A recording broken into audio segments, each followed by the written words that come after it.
하나님의 말씀 보겠습니다. 하나님의 말씀 요엘 2장입니다. 자, 요엘 2장 28절에서 32절을 보겠습니다. 하나님의 말씀은 요엘 2장 28절에서 32절입니다. 우리 같이 한 목소리를 읽겠습니다. 시작.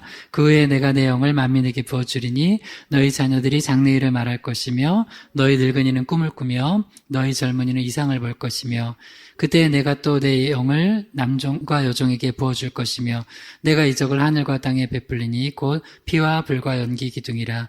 여호와의 크고 두려운 날에 이르기 전에 해가 어두워지고 달이 핏빛같이 변하려니와 누구든지 여호와의 이름을 부르는 자는 구원을 얻으리니 이는 나 여호와의 말대로 시온산과 예루살렘에서 피할 자가 있을 것이며 남은 자 중에 나 여호와의 부름을 받을 자가 있을 것임이니라. 아멘. 요엘 2장 28절에 32절 본문으로 가정의 영적 축복을 위한 기도 우리 12번째 시간 갖겠습니다. 마지막 세 번째로 우리가 살펴보고 있는 게 주님의 비전이 선포되는 가정이 되게 해달라고 우리가 기도를 하고 있습니다. 주님의 비전이 가정 가운데 또 공동체 가운데 선포되지 않으면 사람들은 뭘로 사냐면 자기의 이득, 자기의 생각, 자기의 감정을 따라서 살아가요. 그러니까 이 세 가지는 어느 날은 자기 이득과 생각과 감정이 자기에게 유익이 될 때가 있어요. 근데 하나님의 말씀과 비전이 없이 이거 내 이득 따라서, 내 생각 따라서, 내 감정 따라서 모든 걸 결정하고 나아가면 주님의 말씀, 이상, 비전, 꿈이 없으면 그것이 한계가 되는 거예요. 그래서 거기서 주님의 비전이 아니라 자기를 믿고 살아가는 사람들은 나에게 소망이 없어지면 뭐 하는 거예요? 자살하는 거예요. 그러니까 나를 소망으로 믿고 살아가는 사람들은 잘 되다가 이게 딱 끊어져요. 그러면 뭐가 되는 거냐면 거기서 더 이상 나를 소망으로 믿고 살아가던 사람은 소망이 끊어지니까 죽는 거예요. 그 다음 돈을 소망으로 믿고 살던 사람들은 돈이 끊어지면 죽는 거예요. 그래서 소망은 하나님의 말씀과 예수 그리스도께 둬야지 자기나 자기 생각이나 감정이나 이득에 두면 안 돼요. 그래서 우리 교회도 교회의 소망은 누구한테 있어요? 예수 그리스도한테 있어요. 하나님의 말씀에 있다고요. 그래서 우리가 여러분 가정도요. 지금 이 어려운 시기에 망하지 않으려면요. 주님의 비전이 가정 가운데 선포돼야 돼요. 3세대에 걸쳐서요. 할머니 할아버지에게 소망이 있고 부모 세대에 소망이 있고 자녀 세대에 소망이 있어야 돼요. 그 소망은 주님의 비전이 성령 충만 가운데 선포될 때 주어지는 소망이에요. 자, 요엘 2장 28절 읽어볼게요. 그 후에 내가 내 영을 만민에게 부어주리니 너희 자녀들이 장래일을 말할 것이며 너희 늙은이는 꿈을 꾸며 너희 젊은이는 이상을 볼 것이며. 근데 이렇게 3세대가 걸쳐서 자녀들이 장래일을 말하고 늙은이가 꿈을 꾸고 젊은이는 이상을 보는 이러한 주님의 비전이 충만히 선포되기 위해서는 뭐가 있어야 되냐면 하나님의 말씀이 있어야 된다는 거예요. 잠언 29장 18절 읽어볼게요. 묵시가 없으면 백성이 방자에 행하거니와 율법을 지키는 자는 복이 있느니라. 자, 우리가 이 나라의 백성들이 복된 백성이 되기를 원하시죠? 그러니까 여러분 가정의 자녀들과 남편과 아내와 부모 형제가 복된 가정의 자녀와 부모 형제와 여러분 남편과 아내가 되기 원하시죠? 그럼 뭐가 있어야 된다고요? 묵시가 있어야 돼요. 묵시. 이게 비전이에요. 묵시. 이게 뭐냐면 계시예요. 이상이에요. 꿈이에요. 다른 말로 하면 성령 안에서 조명되어지는 말씀이 있어야 돼요. 그게 없으면 어떻게 된다고요? 복이 없어요. 그리고 방자에 행하다 망한다는 거예요. 그러니까 이 묵시를 펼쳐주는 역할을 하는 게 뭐냐면 예배예요. 그 예배를 통하여서 하나님의 말씀이 펼쳐져요. 성령 안에서 조명이 돼요. 그래서 이 말씀을 듣고 공동체가 사는 거예요. 그 말씀을 통해서 가정이 사는 거예요. 근데 그 묵시를 펼쳐지지 못하게 하는 성령의 조명 안에서 말씀을 펼쳐지지 못하게 하기 위해서는 예배를 막으면 돼요. 그러면 사람들은 묵시가 아니라 뭐를 따라 행해요? 자기 생각, 자기 이득, 감정. 내 감정이 우울하면 죽으면 되잖아요. 근데 성경은 뭐라고 그래요? 네 감정도 말씀 안에서 바꾸래요. 내 감정이 불안해요. 우리가 속고 있어요. 감정은 내 거라고 생각해요. 아니요. 감정도 사탄 마귀가 장난쳐요. 그래서 하나님이 주신 마음은 두려워하는 마음이 아니래잖아요. 내 영혼아 내가 어찌하여 불안해야 낭망하는가. 주님 제가 불안한데요? 낭망되는데요? 그 감정에 속지 말라는 거예요. 그래서 말씀이 없으면 감정에 속아서 죽고, 그 다음 생각에 속아서 죽어요. 사탄 마귀가 가룟 유다한테 예수를 팔 생각을 집어넣었어요. 그래서 말씀이 없으면 생각 따라서 가다 죽어요. 모든 생각을 그리스도의 말씀 앞에 사로잡아야 돼요. 그래서 잘못된 생각 가지고 가다가 죽어요. 솔로몬이 왜 망했어요? 솔로몬이 마지막에 왜 그렇게 엉뚱한 짓을 해요? 하나님의 말씀을 지키는 것보다 이방 여인들하고 결혼해서 정략 결혼해가지고 외교관계 열심히 펼치면 더 부강해지겠다는 생각이에요. 그 생각이 말씀 안에 사로잡혀지지 않으니까 어떻게 돼요? 하나님의 진노가 임해요. 자, 생각, 감정 그대로 하면은 망해요. 내 이득 따라 내 이득이 되면 하고 안 하면 안 하는 거예요? 그럼 망하는 거예요. 그 부자 청년한테 너 재물 가난한 자들에게 나눠주고 나를 따르라 예수님이. 예수님이 따르라고 했는데 그 이득 때문에 못 하잖아요. 그러니까 절대 여러분 복된 백성과 가정이 되려면 말씀이 없으면요. 생각, 감정, 이득 가지고는 망하는 거예요. 방자행이에요. 여러분 이제 오늘 이 말씀 잠깐 들어도 뭔가 이게 영이 열리죠. 근데 딱 집에 가서나 주변 사람들하고 얘기하거나 인터넷만 한번 뉴스 켜봐요. 사람들이 하는 게 딱 그 세 가지요. 이득이 되냐 안 되냐. 그럼 이득이 되고 안 되고에 따라서 예배 드리고 안 드릴 거예요? 신앙생활하고 안 할 거예요? 그 다음 또 생각. 내 생각은 이러고 저렇고 생각 따라서 솔로몬처럼 할 거예요? 생각 따라서 솔로몬처럼 이방 여인들 들여와서 그렇게 해서 외교관계에서 나라 부강하게 만들 거예요? 망하는 거예요. 그럼 감정. 두렵고 불안한 마음이 있으면 그대로 가다가 공황장애 걸리거나 우울증 걸려서 자살할 거예요? 이 모든 것을 판단하고 통제하고 결정하는 건 생각, 감정, 이득 아니라고요. 뭐라고요? 말씀. 묵시가 뭐냐면 이거예요. 따라해봐요. 성령의 조명된 말씀. 여러분 왜 교회에서 말씀을 전하고 들어야 되냐면 여러분 집에 성경 읽죠? 성경 딱 읽을 때 갑자기 이게 와닿을 때도 있지만 어때요? 막 지루하고 졸립고 막 뭔 소리인지 모르겠죠. 왜? 성령의 조명이 안 돼서 그래요. 왜 목회자들이 있어야 되는 줄 알아요? 목회자들은 먼저 기도하면서 이 말씀을 위해서 평생 사는 거예요. 어제 저도 아침부터 밤까지 말씀, 또 이 말고도 그 외에 여러 가지 사태 때문에 받아야 되는 말씀. 그 말씀을 기도하면서 받으면 성령의 조명된 말씀. 그러니까 조명됐다는 게 뭐예요? 빛이 비춰지는 거예요. 근데 말씀이 성령의 조명이 되지 않은 말씀은 그냥 이게 무슨 소설책 읽는 거예요, 소설책. 소설책보다도 재미없어요, 이 말씀은. 이게 하나님의 영에 감동된 거기 때문에 하나님의 영으로 조명이 안 되면 말씀은 깨달아지지 않아요. 그렇기 때문에 말씀이 성령의 조명이 되어진 말씀을 듣는 시간이 예배 시간이에요. 그래서 목회자들이 필요한 거예요. 그래서 목회자들은 딴짓하면 안 되고 계속 기도하고 말씀만 연구하고 그것만 해야 돼요. 그래서 초대교회 때 목회자들이 구제 문제에 빠지니까 어떻게 돼요? 성령의 조명된 말씀을 못 들으니까 원망이 생겨요. 그러니까 목회자들이 예배에 있으니까 말씀을 전했겠죠. 근데 목회자들이 말씀에 집중하지 않으니까 성령의 조명된 말씀이 없으니까 교회가 원망이 생기고 어려움이 생기는 거야. 그러니까 여기 전사님도 계시고 하는데 전도사님, 목사님들은요 딴짓거리 하면 안 돼. 오직 기도하면서 말씀 파야 돼요. 말씀. 에스라처럼 말씀을 연구하고 준행하고 가르치기로 이렇게 결심하고 그렇게 해야 돼요. 그래야지만 성도들이 세상 속에서 다른 사람하고 이야기하고 뉴스 보고 하면은 자기 생각, 감정, 이득 이 세 가지에 사로잡혀서 어디로 갈지 모르는 방황하는 사람들한테 성령의 조명된 말씀으로 이게 맞다고 가르쳐줘야 돼요. 저는 그걸 위해서 할 거예요. 그래서 잠언 29장 18절 다시 읽어봐. 시작. 묵시가 없으면 백성이 방자행하거니와 율법을 지킨 자는 복이 있느니라. 그러니까 그 목회자가 엉뚱한 짓거리 하니까 이런 짓 나오는 거예요. 지금 목회자가 하나님의 말씀과 복음 전하는데 전무해야지. 거기 엉뚱한 짓거리를 하고 있으니까 그 정광훈 이런 사람들이 그러니까 지금 이것도 보여주는 거예요. 한국 교회가 목회자들이 지금 엉뚱한 짓을 너무 많이 하고 있어. 교회가 엉뚱한 짓을 너무 많이 하고 있어요. 내가 여러분 다 데리고 가서 광화문 집회 할까요? 그건 여러분 개인의 자유와 정치적인 선택에 의해서 개인적으로 하는 거예요. 교회가 그 짓거리 하면 안 돼요, 교회는. 교회는 복음 전하기 위해 가지고 이 진리의 말씀을 전하기 위해서 세워진 것이지 교회가 정치 행위하라고 하는 것이 아니래요. 물론 이건 있어요.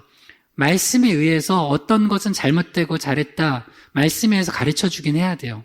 그러나 교회가 그런 정치 행위하는 것이 아니에요. 그러면 요나가 니느웨 가가지고 말씀 전하면 돼야 안 돼요? 정치적으로는. 안 되죠. 북이스라엘 선지자가 왜 아수르 수도 니느웨 가서 말씀을 전해요? 근데 그 사람은 정치적인 걸 다 떠나서 복음이기 때문에 전한 거라고요. 그러니까 복음에 집중을 하는 거예요. 복음에 집중을 해야지 엉뚱한 것에 집중을 하니까 그러니까 교회들이 지금까지 얼마나 엉뚱한 짓거리들을 많이 했는지를 목회자들도 이거 회개해야 돼요. 그러니까 목회자들이 묵시, 즉 성령의 조명된 말씀을 전하고 생명의 말씀을 전하는데, 복음 전하는데 집중해야 되는데, 예를 들어서 한 교회가 여기에는 이쪽 정치를 지지하는 사람도 있을 거고 이쪽 정치를 지지하는 사람도 있을 거예요. 예수님이 언제 그 얘기 하셨어요? 예수님이 12제자 중에는 마태가 있어요. 마태는 레위예요. 원래 이름은. 레위는 뭐 하던 사람이에요? 세리였어요. 세리는 이스라엘 백성들 입장에서는 매국노예요. 그 삭개오가 그래가지고 욕먹고 그랬잖아요. 그 다음에 또 누가 있었냐면 셀로신 시몬이 있었어요. 셀로신 시몬, 열심당.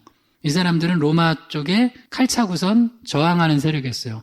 한 공동체 안에 있었어요. 근데 예수님이 이랬어요. 야, 마태 네가 나가든지 셀로신 시몬 네가 나가든지 했어요? 안 했어요. 예수님은 그 12제자 데리고 복음 전하셨어요. 이 땅에서 있는 그게 아니라 저 하늘의 영원한 영생, 그걸 위해서 집중하셨어요.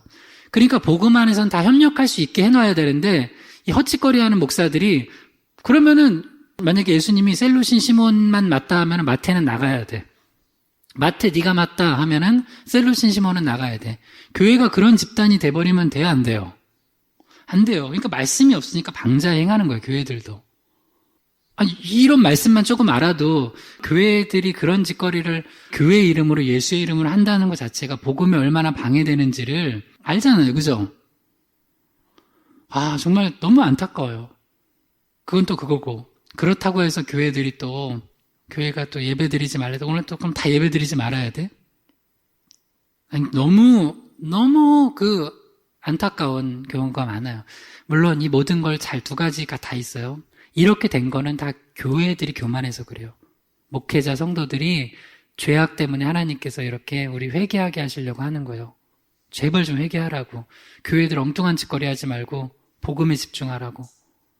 그 다음 또 하나는 그렇다고 해서 지금 이거 사상 초유의 일이에요. 정부가 예배당 예배를 전면 금지시킨 거는. 그리고 딱 교회만이야, 이번도. 천주교 아니야. 교회만. 그런 일이 있었기로서니 교회만 예배당 예배를 금지한다는 거는 말도 안 되는 거예요. 말도 안 되는 거예요. 그러니까 이 핍박 시대예요. 그러니까 우리나라는 지금 전에도 제가 한번 선포했죠.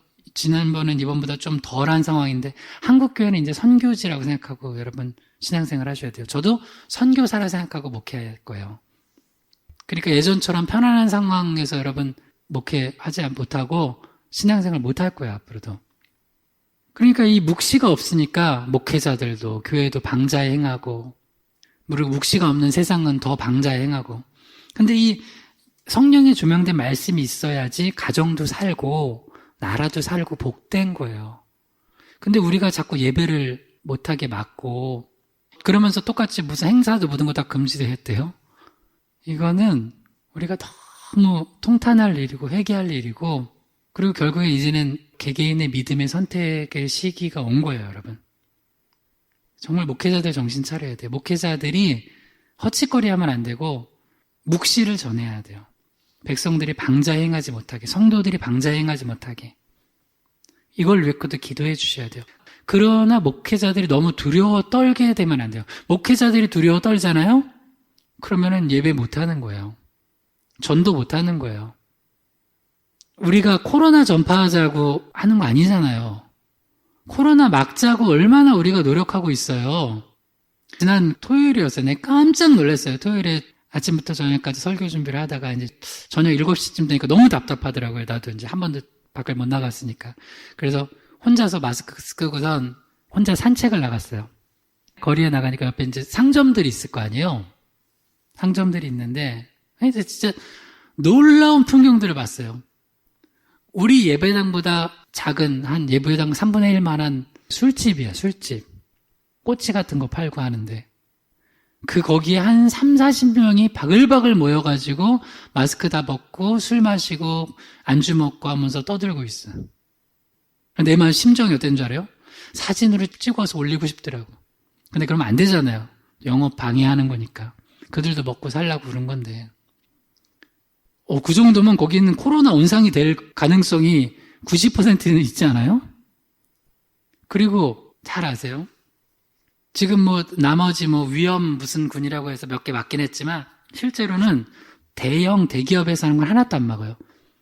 대형 마트, 대형 영화관, 카페들 왜 못 막을 것 같아요, 그거는? 그게 다 이득과 연관이 돼 있기 때문에 그래요. 그리고 내가 한번 물어보세요. 여의도 순복음교회에서 3명의 확진자가 나왔대요. 이게 대서특필을 할 일인가? 그 큰 교회에서 3명 나왔으면 얼마나 열심히 방역을 잘한 거야. 그리고 그게 여의도 순복음교회 발일까요? 그 3명이? 그들도 어딘가에서 마트 갔다가나 어디가 돌아다니다가 이렇게 걸려서 오히려 피해 아니에요? 그래서 여의도 순복음교회 당회장 이영호 목사님이 사과의 말을 했더라고요.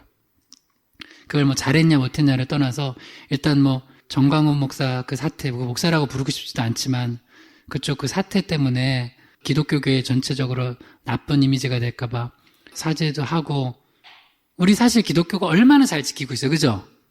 근데 사람들이 뭐라고 하냐면 구해줬더니 보따리 내놓으라고 하는 심정이에요. 그 수십만 모이는 데서 정말 몇십 명 앉혀놓고 겨우 예배드리고 그런 걸 보면서 교회가 얼마나 참 어렵겠나, 참 교회들 노력한다 이렇게 생각하는 사람 아무도 없어. 오히려 좀 이런 어려움이 왔더니 교회들 전면 예배 금지래. 이런 일이 없어야 되겠지만 이런 일이 있을 수도 있으니까 이거는 기도해야 돼요. 여러분 제가 계속 얘기했죠. 우리가 이렇게 잘하면 더 잘 우리를 인정해주고 할 거라고 생각했죠. 아니에요. 사탄이 영적으로 계속 점령해 가요. 수도권 예배 전면 금지됐죠. 전국에 내릴 수도 있어요. 또 여러분 자꾸 온라인 예배 하는데 여러분 온라인 통제 할 수 있을까요? 못할까요? 생각도 못하죠. 여러분 온라인 통제 가능해요. 특히 지금 여러분이 관심 없는지 모르겠지만 지금 국회에 지금 이 법이 발의되고 통과되면 위험할 게 뭐냐면은 차별금지법이라는 게 있어요. 말은 차별금지법이에요. 근데 그 핵심은 뭐냐면 동성애자들도 합법화시켜주는 거예요. 그러면 제가 교회에서 목회자로서 여러분 결혼은 남자와 여자랑 하는 겁니다 라고 제가 가르쳤어요. 그러면 저는 법에 저촉되는 설교를 하는 거예요. 그죠? 그러면은 그거에 대해서 충분히 그런 걸 찾아내가지고 뭘 할 수 있어요? 벌금을 물리거나 소송을 걸 수 있어요. 그리고 그런 설교 하지 말라고. 그러면은 누가 온라인에 거기다 올리겠어요? 그리고 국가에서 하는 그 법에 저촉되는 설교를 하는 저기들은 폐쇄명령 왜 못 내리겠어요? 저 목사님 보니까 자꾸 차별금지법과 반대되는 설교를 합니다. 그래서 예를 들어서 희망의 교회 사이트 유튜브랑 홈페이지는 폐쇄.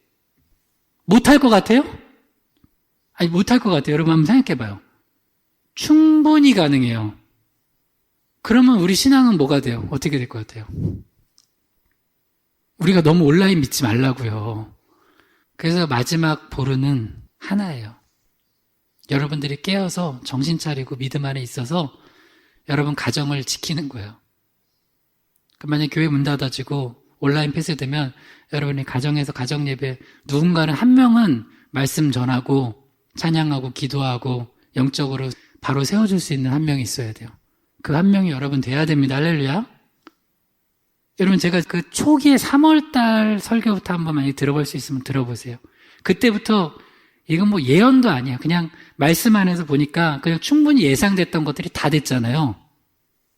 자꾸 너무 온라인 예배 하는데 온라인 막을 수 있다니까요. 다시 얘기해요. 만약에 그 차별금지법 통과되잖아요.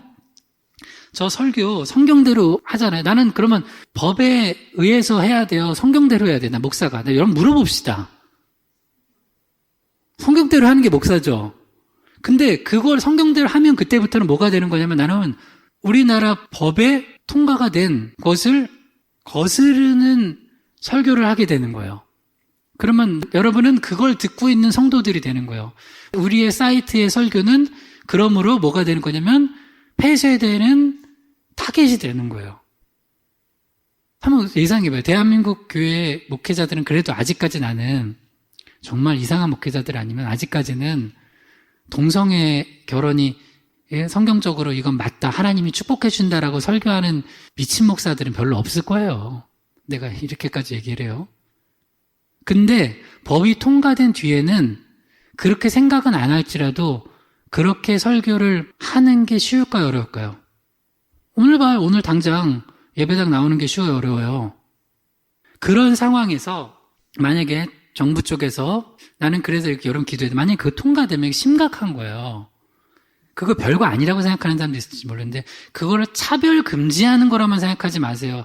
차별을 금지하는 게 아니라 그걸로 인해서 성경을 성경대로 가르치지 못해요. 보세요. 묵시가 없으면 백성이 어떻게 행한다고요? 방자 행한다고요. 그러면 하나님의 말씀을 말씀대로 못 가르치면요. 우리나라 국민들은 어떻게 돼요? 방자 행해요. 그러면 그게 복 있는 백성이에요? 망하는 백성이에요? 망하는 백성이에요. 그러니까 어떤 정신 나간 목사들은 그게 별거 아니라고. 그들도 인권도 존중해줘야지 않냐고.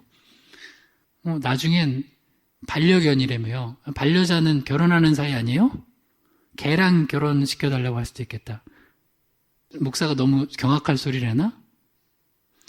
성경에 있어요. 그래서 여러분, 성경에 보면 짐승과 교합하지 말라는 명령이 있어요. 그러니까 문화가 지금 발전하는 게 아니라 동성애를 옹호해 주는 건 문화가 역행하는 거예요. 그래서 가나안 족속들이 그러고 살았어요. 그래서 성경에 뭐라고 그러면 너희들은 가나안 족속들하고 같이 그들의 문화와 풍습 따르지 말고 그들 신 섬기지 말라는 거예요. 그렇게까지 간다고요. 내가 이런 얘기까지 해야 되나? 동성애 허락하잖아요? 그러면 난 그래서 그 말도 바꿔야 돼. 무슨 반려견, 무슨 반려묘야. 말도 안 되는 소리예요. 그러니까 묵시가 없으면 백성이 방자행한다는 거예요. 근데 이 묵시를 성령에 조명된 말씀을 잘 가르쳐줘야 될 이 말씀을 막는 것들이 계속해서 이걸 명령이라고 하고 뭐라고 하고 이 코로나 하나 맞겠다고 하면서 우리나라의 지금 영적인 타격이 얼마나 커요. 그래서 여러분 뭐가 있어야 되냐면 한번 따라해봐요. 성령에 조명된 말씀. 여러분 각자에게 계속 이걸 구하세요. 그리고 성경 기도하면서 읽으세요. 그래서 이 상황에 자꾸 사람들이 감정이 어떻고 사람들 감정은 교회를 향한 감정이 좋겠어요? 안 좋겠죠. 생각도 당연히 예배당 문 닫아 그거겠죠. 이득 당연히 이득 안 되는 걸 뭘 하겠어요. 교인들도. 근데 그거 따라가면 망한다고요. 내 이득 따라가고 내 생각 따라가고 내 감정을 따라가면. 그러니까 여러분 저는 목회자로서 공동체에 전하고 제 개인적으로 또 목회자로 서야 될 말씀을 성령의 조명된 말씀을 계속 기도하면서 받고 전할 테니까 여러분도 더욱더 이때 더 기도하면서 말씀 보세요. 오늘 집에 가서도 핸드폰 3시간 보지 말고 성경 3시간 보세요. 할렐루야. 그걸 딴 사람들도 계속 핸드폰 보고 요새 이렇게 됐어 엄마 아빠 뭐 이렇게 하고 있으면 핸드폰 그래 상황 그런 거 알아. 그 정도만 알면 됐어. 그 다음에 하나님이 뭐라고 말씀하시는지를 보세요. 계속. 그게 중요해요. 사도행전 2장 16절에서 21절 읽어봐요. 시작. 이는 곧 선지자 요엘을 통하여 말씀하신 것이니 일렀을 때 하나님이 말씀하시기를 말세에 내가 내 영을 모든 육체에 부어주리니 너희 자녀들은 예언할 것이요 너희 젊은이는 환상을 보고 너희 늙은이는 꿈을 꾸리라. 누구든지 주의 이름을 부르는 자는 구원을 받으리라 하였느니라. 말씀이 성령의 조명에 의해서 비춰주면 가장 큰 축복이 뭐냐면 갈 길이 보여요. 그러니까 세상의 소리가 아니라 갈 길이 보여요. 난 그거 없으면 아마 목회 못할 거예요. 그래서 어제도 제가 그런 예배당 예배 금지 조치 명령을 받고 우리 운영위를 소집해서 회의를 할까 했어요. 근데 하나님이 하지 말래요.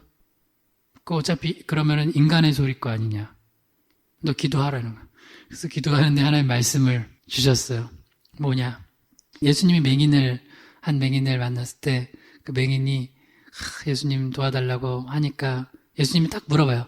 너한테 뭘 해주기를 원하느냐? 그러니까 네가 뭘 원하느냐예요. 그때 맹인이 한치의 망설임도 없이 보기를 원하나이다 했어요. 그리고 나서 예수님께서 네 믿음대로 될지어다 하고 눈을 뜨게 해주셨어요. 근데 같이 그 말씀을 주시는 거예요. 설목사, 많이 생각하지 말고 너에게 뭘 해주기 원하느냐 다 물어보시는 거예요. 예배하기 원합니다, 하나님. 대면에서 예배하기 원합니다. 대면에서 전도하기 원합니다. 그리고 기도하고 오늘 예배한 거예요. 그러니까 주님이 네 믿음대로 될지어다 그러시는 거예요. 근데요, 여러분 만약에 맹인한테 너한테 뭘 해주기 원하느냐 할 때 그 내 안에 그 간절한 소원이 제대로 정립이 안 돼 있으면요, 주님이 들어주시겠다고 물어보는데도 엉뚱한 거 구할 수도 있어요. 뭘 해주기 원하느냐? 나 맹인인데 옆에서 나 맹인이라고 내 엉덩이 걷어찬 녀석 혼내주세요. 헛된 걸 구하는 거예요. 주님, 저 맹인이어가지고 국어를 아니라고 잘 못 먹었는데 배불리 먹게 해주세요. 헛된 걸 구하는 거예요. 주님, 저 맹인이어가지고 맨날 앉아서 이렇게 막 있고 하는데 엉덩이에 침 물렸어요. 그러니까 엉덩이 연고 발라주세요. 헛된 걸 구하는 거예요. 그 맹인은 적어도 자기가 뭘 구해야 되는지 정확히 알아요. 핵심을. 지금 한국교회한테 하나님 물어보시는 거, 한국교회 목사들, 성도들한테 너에게 뭘 해주기 원하느냐? 코로나 없애주세요? 그걸 구할 거야? 난 그거 아니에요. 예배하게 해주세요, 하나님. 대면에서 예배하게 해주세요. 전도하게 해주세요. 난 당장 내일도 전도하러 가야 돼요. 80세, 이제 내년이면 본인이 죽을 것 같다는 췌장암 5년차 걸린 분한테 가서 복음 전하러 갈 거야, 나. 내일. 우리가 목회자들조차도 자기가 뭘 하나님 앞에 구해야 되는지도 몰라요, 지금. 헛되고 헛된 걸 구해요. 왜? 묵시가 없으니까. 정말 하나님 앞에 구하면 네 믿음대로 될지어다 하나님이 이렇게 예수님께서 우리를 축복해 주실 텐데 헛되고 헛된 것만 구해요. 그 기회를 놓쳐버려요. 그걸 놓쳐. 왜? 말씀이 없으니까. 근데 성령의 조명된 말씀이 있으면 어떻게 된다고요? 자녀들은 예언을 한대요. 젊은이들은 환상을 보고 늙은이는 꿈을 꾼대요. 여러분, 예언을 하고 환상을 보고 꿈을 꾼다는 게 뭐예요? 어떤 느낌이에요? 생명력으로 넘치는 거예요. 다들 지금 어떻게 해야 될지 모르는 상황 속에서 갈 길이 보인다니까요.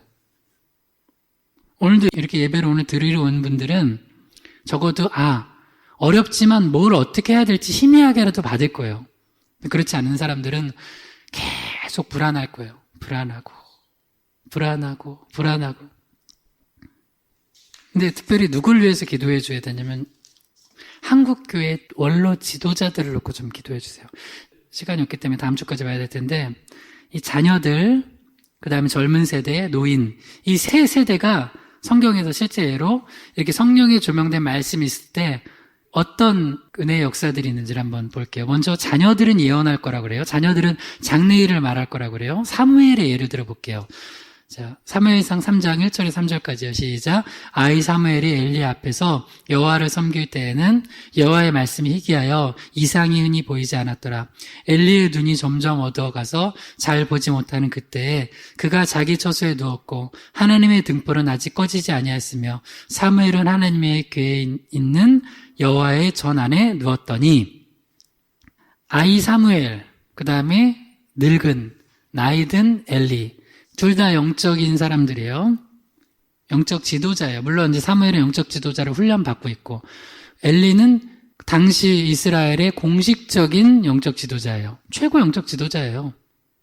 그런데 최고 영적 지도자, 나이 든 영적 지도자의 눈이 어땠다고요? 점점 어두워간대요. 그런데 아이 사무엘은 점점 영안이 밝아지고 있어요. 왜 그러냐?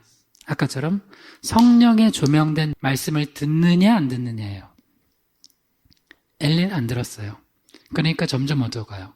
여러분 봐요. 이번 코로나 사태로 해서 예배 안 드리고 말씀 듣지 않는 사람들은 영안이 점점 어두워질 거예요.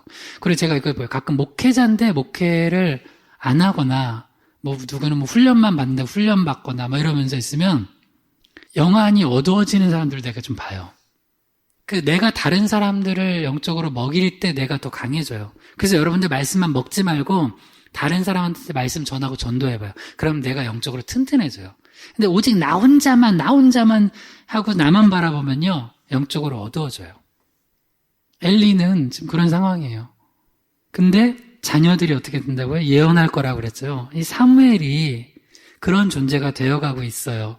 근데 이 시대 때가 어땠냐면 사무엘이 여호와를 섬길 때는 여호와의 말씀이 희귀해서 뭐가 안 보인다고요? 이상이 안 보인대요. 비전을 선포해야 되는데 말씀이 없으니까 비전이 선포가 안 되는 거예요. 우리 가정에도 소망이 없다. 왜 소망이 없어요? 말씀이 없어서 그래요. 우리 맨날 성경 읽는데요. 다시요. 성령의 조명된 말씀이 없으면 이상이 사라져요. 예언이 사라져요. 묵시가 사라져요. 그러면 내가 앞으로 뭘 해야 될지를 몰라요. 캄캄한 거예요. 근데 비록 어린아이일지라도 성령의 조명된 말씀이 있으면 예언을 해요. 장래일을 말해요. 앞으로 뭐가 어떻게 될지를 얘기하는 거예요. 여러분, 제가 했던 거 다시 얘기해요. 여러분, 왜 이 대면 예배가 중요하냐면 이건 성육신적 예배예요. 로마서 12장 1, 2절 보면 너희 몸을 하나님 기뻐하시는 거룩한 산제물로 드리래요. 이게 너희가 드릴 영적 예배래요. 영적 예배가 온라인 예배가 아니라 너희 몸을 거룩한 산제물로 드리래요. 성육신적 신앙생활을 하라는 거예요. 이제 쏟고 있어요, 지금. 그래서 헌신하는 거예요, 헌신. 헌신이 뭐예요? 몸을 드리는 거예요. 그런 찬양도 있죠. 뭐 나의 모습, 나의 소유, 주님 앞에 모두 드립니다 하면서 나의 생명을 드리니 주 영광 위하여 사용하옵소서.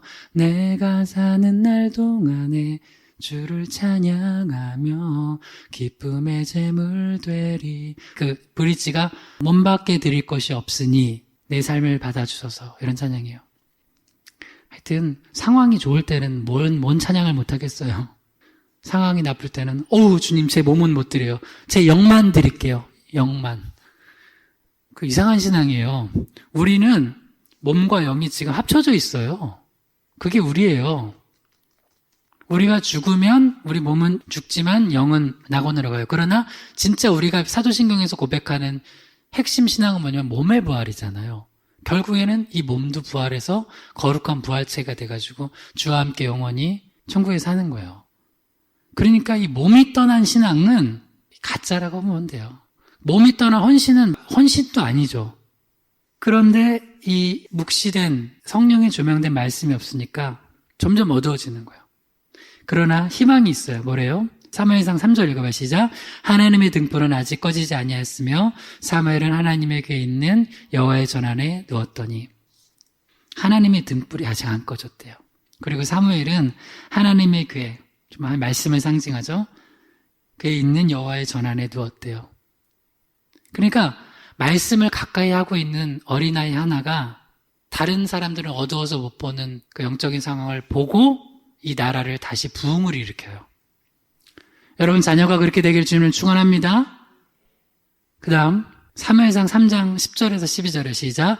여호와께서 임하여 서서 전과 같이 사무엘아 사무엘아 부르시는지라. 사무엘이 이르되 말씀하옵소서. 주의 종이 듣겠나이다 하니 여호와께서 사무엘에게 이르시되 보라 내가 이스라엘 중에 한 일을 행하리니 그것을 듣는 자마다 두 귀가 울리리라. 내가 엘리의 집에 대하여 말한 것을 처음부터 끝까지 그날에 그에게 다 이루리라. 우리가 영적으로 깨어 있으려면 한번 따라해 보세요. 영적인 태도. 영적인 태도가 중요해요. 어떤 태도냐? 하나님의 말씀이 임할 때 주여 말씀하옵소서 주의 종이 듣겠나이다 하는 태도. 이 태도가 있어야지 성령께서 조명해 주세요. 왜냐하면 성령은 인격이에요. 아이고 주든지 말든지 듣든지 하든지 말든지 난 안 들어요. 이런 태도로 하면 안 들려주세요. 근데 주의 종이 듣겠나이다 말씀하옵소서 하는 이런 겸손한 영적인 태도를 가지고 있으면 들려주시는 거예요. 저도 그래서 하나님 저 어떻게 할지 몰라요. 주님 저 주의 종이 듣겠습니다. 저 설경 목사한테 말씀하여 주시옵소서 하니까 하나님께서 말씀을 주시더라고요. 이렇게 하라고. 다시 얘기합니다. 일단 전 주의 종이기 때문에 당연히 저는 예배를 집례하고 인도하는데 그러면 목사님 전도 어떻게 할 거면 전도 우리 8월 마지막 주에 몰라요. 또 이게 지난달에도 못할 뻔했는데 딱 풀렸어요. 풀려서 했는데 이번 달에 안 풀릴지도 모르지만 저 혼자라도 할 거예요. 하나님과 약속한 거니까. 왜냐면 이게 나쁜 게 아니거든요. 그리고 우리 여기 놀러 온 사람보다 우리가 더 방역자래요. 놀러 온 사람들은 보니까 마스크도 안 쓰고 막 그렇게 놀아요. 근데 우린 마스크 쓰고 심지어 장갑까지 끼고 그리고 대면은 한 1초에서 3초예요. 그렇죠. 전도용품하고 전도지 주는 거 뭐가 예수 믿으라고 하는 게 뭐가 어려워요? 그것도 못하면 어떻게 선교를 하고 어떻게 전도를 해요? 할 거고 내일도 저 전도로 갈 테니까 그러면 기도해 주시고 구원 받아야 될 거 아니에요. 그분 내가 80세 된 췌장암 걸린 이제 마지막 시기인데 복음 전해서 예수 믿고 천국 가야 될 거 아니에요. 그러니까 주의 종이 듣겠나이다 말씀하소서라는 태도를 하고 있으면 여러분요 성령 열어주세요. 하나님은 인격이세요. 여러분 심지어 사랑하는 자녀들도 내가 한번 이렇게 품으로 안아주려면 따뜻한 품으로 오라고 하고 인격적으로 돼야지 안 해주지. 와서 안기려면 안기고 말라면 말라고 이렇게 하면은 애들도 기분 나빠해요. 삐져요. 인격이 그런 거예요. 근데 우리가 성령께서 주님 이 말씀을 좀 열어주셔서 풀어주셔서 성령이 조명하소서 하고 우리 인격적으로 성령님을 모시고 그렇게 하지 않고 그냥 아유 이게 뭐야 이게 지루하고 뭐 요나는 무슨 물고기 속에 들어갔다가 나와 이게 무슨 동화야? 뭐 이런 식으로 하고 있으면 하나도 안 열어줘요. 근데 정말 겸손하고 우리가 간절한 마음으로 하면 주님이 열어주세요. 여러분 가정에 필요한 말씀 달라고 하잖아요. 주세요. 이 말씀 붙들고 살아야 될 말씀 있으면 주세요. 한번 주세요. 주님, 저 오늘 저녁에 죽을 것 같습니다. 근데 하나님 말씀 주시면 살 것 같습니다. 한번 말씀 주셔서 살려주세요. 제가 지난주, 이번 주는 힘들었고, 이게 한 주 한 주가 완전 스펙타클해요. 그 지난주 너무 힘들었고, 지난주에는 되게 기쁜 일들이 많았어요. 근데 저한테 어떤 기쁜 일이 있었냐면, 지난주에 전화가 오는 거예요, 전화. 오랜만에 전화, 우리 아내가 보더니, 여보, 누구한테 전화 왔어, 받아. 그러니까 자매예요. 그 자매도 벌써 이제 30이 넘었을 거예요. 야, 너 얼마만이냐? 너 반갑다. 그러니까 목사님하고 뭐 잘 지내시죠? 그런데 목사님 개척했다는 소식 들었는데 한 번도 가보지도 못하고 그래. 너 어디 있냐? 저 서울에 계속 있어요. 그래. 그래서 하여튼 뭐 무슨 일이 있어서 전화한 거잖아요. 전화를 했어요, 저한테. 목사님, 저 결혼해요. 그래서 네가 결혼하냐고. 너무 축하한다고 축복한다고.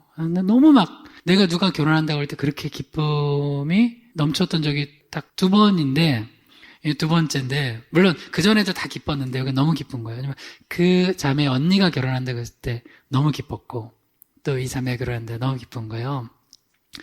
그 언니는 벌써 결혼해서 큰 애가 많이 커가지고 유치원 들어간다는데 학교 들어간다고 했는데 왜 이렇게 기뻤냐면 이 자매가 둘 다 앞을 못 봐요. 근데 어떻게 알았냐면 제가 이제 찬양사역을 하니까 꽤 오래됐죠. 2002년에 만났어요. 이제 2002년. 그때는 이 친구들이 고등학생 정도였나 그랬어요. 고등학생 그리고 대학생 되고 막 이렇게 했는데 그러니까 이제 뭐 벌써 나이가 꽤 됐죠.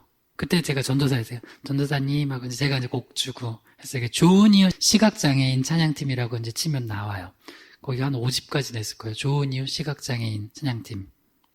근데 그 팀에 이제 제가 곡을 써주고 하는데 혹시 여러분이 아는 찬양 있을려나 모르겠네. 그 팀이 불렀던 찬양 중에 뭐 이런 게 있어요. 주님 한 분만을 위하여 주님 한 분만을 바라며 뭐 이런 찬양이 있어요. 그것도 있고 뭐 이런 찬양들이 있는데 그 제가 써준 곡인데요. 1집에서. 그러면서 이제 교제를 하고 뭐 장애인들 하는 캠프한테도 제가 가서 찬양 인도도 하고 말씀도 전하고 그러면서 한동안 교제를 했었어요. 근데 제가 우연히 이제 자매들의 인생과 그 삶에 대한 간증을 듣게 됐는데 원래 엄마가 자기들 어렸을 때 데리고 죽으려고 했던 거예요.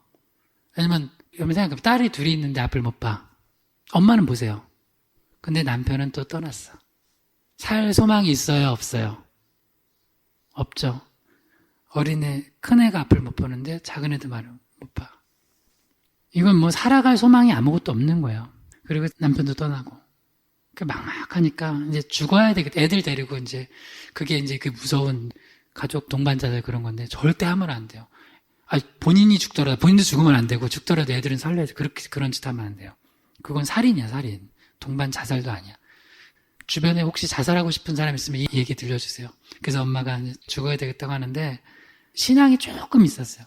그러니까 신앙이 왜 중요하냐면 대부분 죽으려고 할 때 마지막으로 뭐 내가 담배 한 대 피고 죽겠다. 그럼 죽는 거예요. 내가 술 한 잔 마시고 죽겠다. 그럼 더 빨리 죽어요. 근데 마지막으로 내가 예배 한 번 드리고 죽겠다 싶었어요. 예배 드리러 갔어요. 예배 드리러 갔는데 그때 목사님이 그러니까 이게 목사님들이 참 영적으로 깨어있는 목사님들이 있어요.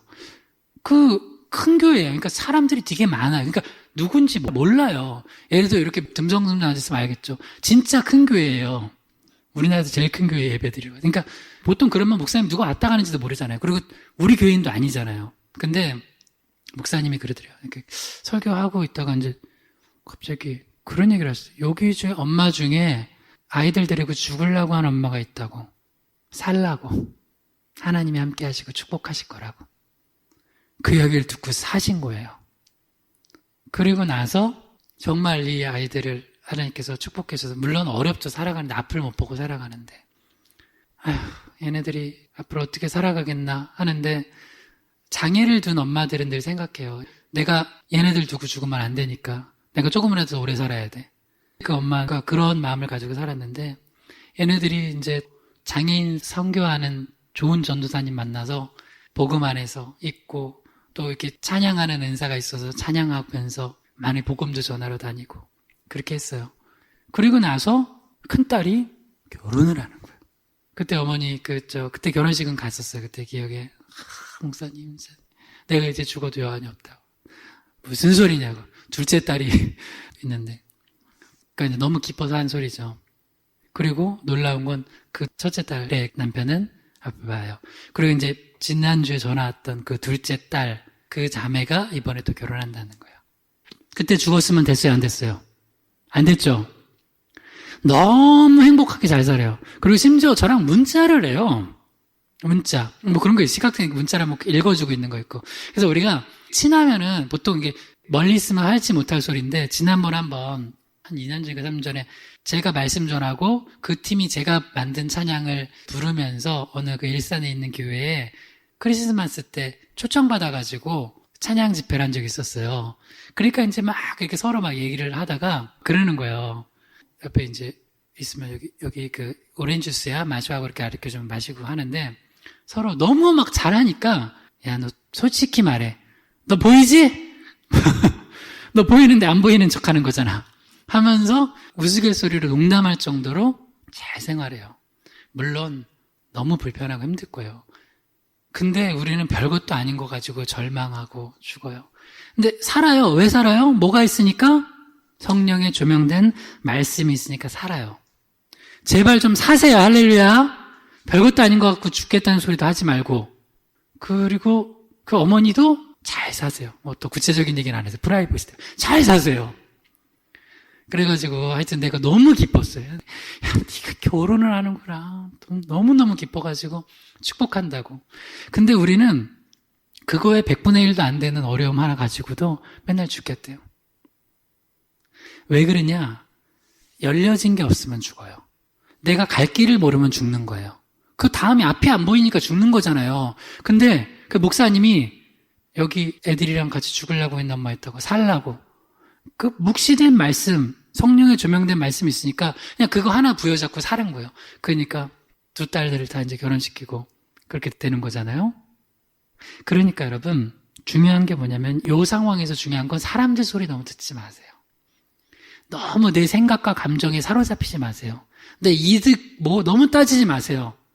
중요한 건 성령에 조명된 말씀, 묵시예요. 그러면 우리 자녀들이 살고 부모들이 살고 또 우리 청년들이 살아요. 특별히 이제 여기서 한번 마지막 중요한 게 뭐냐면 어린 사무엘에게 주님이 열려주셔서 예언을 하게 하잖아요. 근데 그 예언이 누구를 향한 예언이었냐면 엘리와 엘리의 집안의 심판에 대한 예언이에요. 왜 그렇게까지 됐어요? 엘리는 자리만 차지하고 있고 묵시된 하나님의 말씀을 듣지 않아서 그래요. 사무엘은 주의 종이 듣겠나이다 말씀하옵소서 하는데 이 사람들이 웃겨요. 자리만 차지하고 이름만 가지고 있고 묵시된 하나님의 말씀을 듣고 순종하지 않으면 점점 영적으로 계속 막혀요. 그러다 나중에 이렇게 돼요. 그래서 저는 한국교회 원로 지도자들을 놓고 좀 기도해 줘야 돼요. 그들이 사실은 사무엘같이 열려져서 알려줘야 되는데 그들이 막고 있어 막. 물론 열려지고 깨어있는 분들도 많이 있을 거예요. 근데 내가 보니까 너무나 엘리 같은 지도자들도 많아요. 그래서 여러분 이 시간 기도할 때 사무엘과 같은 예언할 수 있는 그런 우리 어린 세대들이 일어나게 해달라고. 그래서 우리 8월 22일 우리 토요일 날 어린이 예배 주일학교 세우기한 예배 드릴 거예요. 진짜 그런 생명의 말씀 전할 사무엘 같은 아이를 키워낼 정말 좋은 영적 지도자, 엘리야 같은 모세 같은 그런 영적 지도자, 세례요한 같은 영적 지도자 오게 해달라고 기도할 거고요. 여러분 기도해 주시고 그 다음에 우리 엘리처럼 영적인 눈이 얻어가는 한국교회 원로 지도자들, 이때 원로 목사님들이 바른 목소리를 내야 돼요. 그저 자기 교회 하나 지키겠다고, 그저 자기 이득 하나 지키겠다고 이렇게 있으면 안 돼요. 그런 얻어가는 그걸 얻어가는 엘리 같은 지도자들이 멸망하지 않고 깨이게 해달라고 이 두 축을 놓고 다 기도합시다. 주여 한번 기도합니다. 주여 하나님 아버지, 우리를 불쌍히 여겨 주시옵소서.